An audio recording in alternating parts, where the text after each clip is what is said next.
안녕하세요. 창원대교회 창공 공동체 여러분. 반갑습니다. 네, 안녕하세요. 오늘 저희가 좀 특별한 시간을 가지려고 하는데요. 바로 신지원 목사님의 설교 질그릇으로 살아간다는 것을 함께 좀 깊이 나눠보려고 합니다. 아, 네. 고린도후서 4장 7절에서 11절 말씀을 가지고 전해주셨던 메시지죠? 맞습니다. 그래서 오늘 저희 목표는요. 이 설교가 지금 각자의 자리에서 대학생으로 또 취업 준비로 아니면 이제 막 사회생활을 시작하며 치열하게 살아가는 우리 창공 청년들, 바로 여러분에게 어떤 의미가 있을지 좀 신앙적인 도전과 깨달음을 얻고 이걸 삶의 절단으로까지 이어가도록 돕는 데 있습니다. 네, 정말 중요한 시간일 것 같습니다. 특히 이 시기를 살아가는 청년들에게 꼭 필요한 메시지라고 생각해요. 그렇죠. 설교가 던지는 그 핵심 질문부터가 굉장히 흥미롭잖아요. 아니, 세상에서 가장 귀한 보물을 왜 하필이면 이렇게 깨지기 쉽고 연약한 질그릇, 그러니까 바로 우리 안에 담으셨을까? 정말 역설적이죠. 이 질문을 붙들고 오늘 이야기를 풀어가면 좋겠네요. 네. 그럼 먼저 그 핵심 단어, 보배와 질그릇, 이게 뭘 의미하는지부터 좀 짚고 넘어가야 할 것 같아요. 고린도후서 4장 7절에 딱 나오죠. 네, 보배는 말 그대로 정말 귀하고 값진 걸 의미하죠. 설교에서도 예를 들어 주셨는데 창세기의 요셉 형들 자루에서 나온 그 돈뭉치나 열왕기상에서 솔로몬 성전에 있던 온갖 보물들, 그런 아주 귀한 것들이요. 그렇죠. 정말 소중하고 가치 있는 것. 반대로 질그릇은 어떤 이미지인가요? 이건 흙으로 만든 그릇이잖아요. 그러니까 깨지기 쉽고 사실 세상적인 기준으로는 그렇게 가치 있게 쳐주지 않는 좀 평범하고 어쩌면 천하게 여겨지는 그릇이죠. 맞아요. 성경에서도 보면 시편에서는 깨트려질 대상으로 묘사되기도 하고 디모데후서에서는 금그릇, 은그릇이랑 비교되면서 천하게 쓰는 그릇으로 나오잖아요. 네, 깨지기 쉽고 연약하고 어떻게 보면 좀 보잘것없는 그런 존재의 상징이라고 할 수 있겠네요. 그러니까요. 우리가 보통 생각할 때는 비싼 보석은 당연히 막 벨벳 깔린 보석함에 넣어야지. 누가 그걸 흙으로 만든 질그릇에 넣겠어요. 좀 이상하죠? 그게 세상의 상식이고 가치관이겠죠. 귀한 건 귀한 대접을 받아야 하고 가치 없는 건 그에 맞게 취급하는 거예요. 그런데 바로 여기서 사도 바울이 그 상식을 완전히 뒤집어 버리는 거예요. 가장 귀한 보배, 그러니까 예수 그리스도의 생명, 그 복음의 능력이 바로 이 보잘것없는 질그릇, 우리 자신 안에 담겨 있다는 거죠. 와, 정말 놀라운 선언이죠. 왜 그렇게 하셨을까? 그 이유가 중요할 텐데요. 그렇죠. 그 이유가 바로 고린도후서 4장 7절 뒷부분에 나오잖아요. 네, 이는 심히 큰 능력은 하나님께 있고 우리에게 있지 아니함을 알게 하려 함이라. 아, 이거죠. 네. 우리의 연약함, 우리의 부족함, 그 질그릇 같은 모습 그대로를 통해서 오히려 하나님의 그 엄청난 능력이 더 선명하게 드러나도록 하시려는 거라는 거죠. 그러니까 우리가 강해서 능력이 나타나는 게 아니라 오히려 우리가 약하기 때문에 이건 내 힘이 아니라 하나님의 능력이구나. 이걸 알게 하시려는 거군요. 정확합니다. 그래서 이 역설 때문에 어떤 결과가 나타난다고 이어지나요? 8절, 9절 말씀이죠. 네. 우리가 사방으로 우겨쌈을 당해도, 그러니까 막 사방에서 압박이 와도 완전히 찌그러지지 않고 답답한 일을 당해도 아예 절망 속에 빠지지 않고 박해를 받아도 두려진 존재가 되지 않고 거꾸러뜨림을 당해도 실패하고 넘어져도 완전히 망하지 않는다. 와, 듣기만 해도 힘이 나는데요. 근데 여기서 중요한 건 이게 질그릇 자체가 갑자기 강철 그릇이 돼서 그런 게 아니라는 거죠. 그렇죠. 그게 핵심이에요. 질그릇은 여전히 깨지기 쉬운 질그릇이라는 거죠. 맞습니다. 이 모든 게 가능한 이유는 전적으로 그 질그릇 안에 담긴 보배, 바로 예수 그리스도의 생명과 능력 때문이라는 걸 사도 바울이 아주 명확하게 이야기하고 있는 거예요. 질그릇의 능력 향상이 아니라 보배의 능력이 질그릇을 통해 나타나는 것. 네, 바로 그거죠. 설교에서는 이 진리를 정말 온몸으로 살아낸 증인으로 사도 바울을 소개하잖아요. 고린도후서 11장에 보면 바울이 겪은 고난 목록이 나오는데 와, 정말 입이 떡 벌어지죠. 정말 그렇죠. 옥에 갇히고 매는 수도 없이 맞고 여러 번 죽을 뻔하고 배가 파선해서 막 바다를 표류하고 강도의 위험, 동족의 위험, 이방인의 위험, 광야의 위험, 굶주리고 목마르고 헐벗고 정말 인간이 겪을 수 있는 극한의 고통을 다 겪은 것 같아요. 네. 그런데 그렇게 엄청난 고통 속에서도 바울은 자신을 질그릇이라고 인정하면서도 동시에 나는 망하지 않는다, 깨지지 않았다, 이렇게 선포할 수 있었다는 거잖아요. 그러니까요. 도대체 그 힘이 어디서 나왔을까? 그냥 뭐 긍정적인 생각? 마인드 컨트롤? 그런 걸까요? 설교의 핵심이 바로 그 지점에 대한 답을 제시하죠. 10절과 11절 말씀에서 그 비밀을 찾을 수 있는데요. 바로 항상 예수의 죽음을 몸에 짊어짐에 있다는 거예요. 예수의 죽음을 몸에 짊어진다. 이게 무슨 뜻일까요? 그냥 예수님이 십자가에서 돌아가신 걸 기억한다. 그런 의미는 아닌 것 같은데요? 예. 그분의 가르침을 따르기 위해 기꺼이 세상적인 손해나 고통, 어려움을 감수하는 삶의 태도를 말하는 거예요. 아, 예를 들면 어떤 걸까요? 예를 들어 뭐 시험 보는데 남들 다 부정행위하는 분위기라도 나는 정직하게 보겠다. 손해를 보더라도. 직장에서 내 실적 올리려고 동료를 깎아내릴 기회가 있어도 나는 그렇게 안 하겠다. 오히려 그 사람을 세워주겠다. 이런 식의 선택들이죠. 아하, 단순히 고난을 참고 견디는 수동적인 게 아니라 예수님처럼 살기 위한 능동적인 선택, 그 과정에서 오는 어려움이군요. 맞습니다. 그렇게 예수를 위하여 우리가 죽음에 넘겨지는 것 같은 자기 부인의 순간들, 그런 십자가를 지는 삶을 살아갈 때 역설적이게도 예수의 생명이 우리라는 이 연약한 육체, 이 질그릇을 통해 더욱 분명하게 드러난다는 거죠. 와, 고난과 자기 부인이 끝이 아니라 오히려 예수님의 부활 생명으로 이어지는 통로가 된다. 이게 복음의 신비군요. 네, 정말 깊은 진리죠. 자, 그럼 이제 우리 자신을 좀 돌아볼 시간인 것 같아요.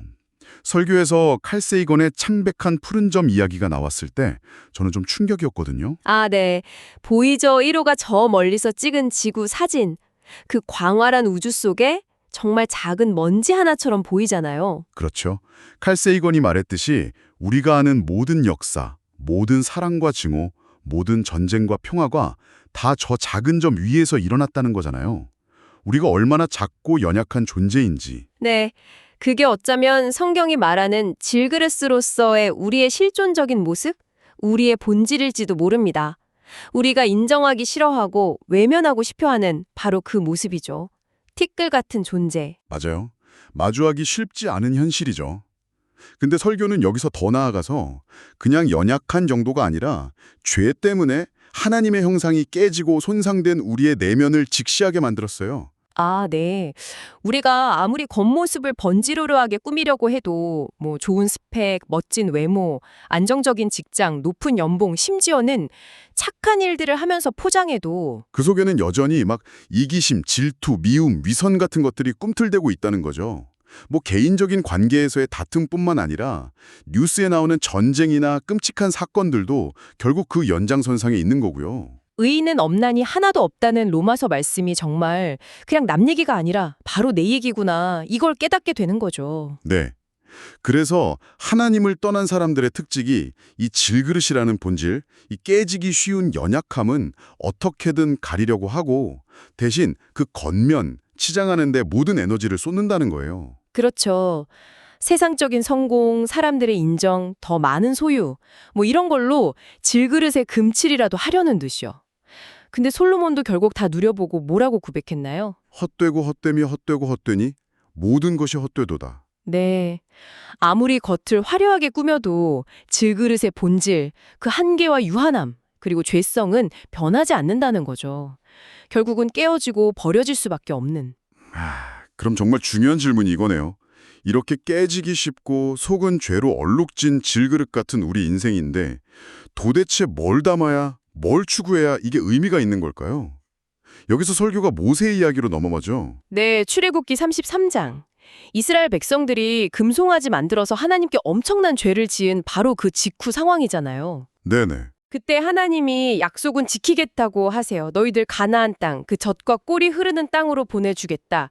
심지어 내가 천사를 보내서 너희 대족들을 다 쫓아내주겠다. 와, 세상적으로 보면 최고의 조건인데요. 성공 보장. 그렇죠. 근데 딱 한 가지 충격적인 말씀을 덧붙이세요. 나는 너희와 함께 올라가지 않겠다. 헉! 하나님 없는 성공, 하나님 없는 축복. 이걸 약속하신 거네요. 보통은 젖과 꿀 준다니까 와 좋다 이럴 것 같은데 맞아요. 근데 모세는 달랐어요. 모세는 그 젖과 꿀보다, 그 세상적인 성공보다 더 중요한 게 뭔지 정확히 알았던 거죠. 아, 하나님 없는 성공은 진짜 성공이 아니라는 걸 깨달은 거군요. 네. 그래서 하나님께 정말 매달리잖아요. 주께서 친히 가지 아니하시렸거든 우리를 이곳에서 올려보내지 마옵소서. 제발 우리랑 같이 가달라고. 젖과 꿀이 아니라 하나님 당신이 필요합니다. 이걸 외친 거네요. 그렇죠. 모세는 이 연약한 질그릇 같은 자신과 백성에게 진짜 필요한 건 화려한 껍데기나 세상적인 보상이 아니라 그 안에 담겨야 할 보배, 바로 하나님 자신과의 동행이라는 걸 알았던 거예요. 와, 이게 정말 중요한 가치 판단 기준이 되겠네요. 눈에 보이는 세상적인 것들, 그 껍데기를 쫓을 것인가? 아니면 눈에 보이지 않지만 영원한 가치인 보배, 하나님과의 관계를 붙들 것인가? 네, 바로 그 질문이 오늘 우리에게 던져지는 거죠. 그래서 이제 이 질문을 우리 창공 공동체 여러분, 지금 이 방송을 듣고 있는 바로 여러분에게 던지고 싶습니다. 질그릇처럼 연약하고 때로는 좌절하고 넘어지는 당신의 인생에 지금 무엇을 가장 귀하게 여기며 담고 있나요? 무엇을 위해서 그렇게 밤낮으로 애쓰고 고민하고 또 힘들어하고 있나요? 그게 학업 성적이든 좋은 회사 취업이든 아니면 직장의 성공이든 관계에서의 인정이든 무엇으로 여러분의 그 질그릇을 채우고 있습니까? 네, 설교는 분명하게 이야기합니다.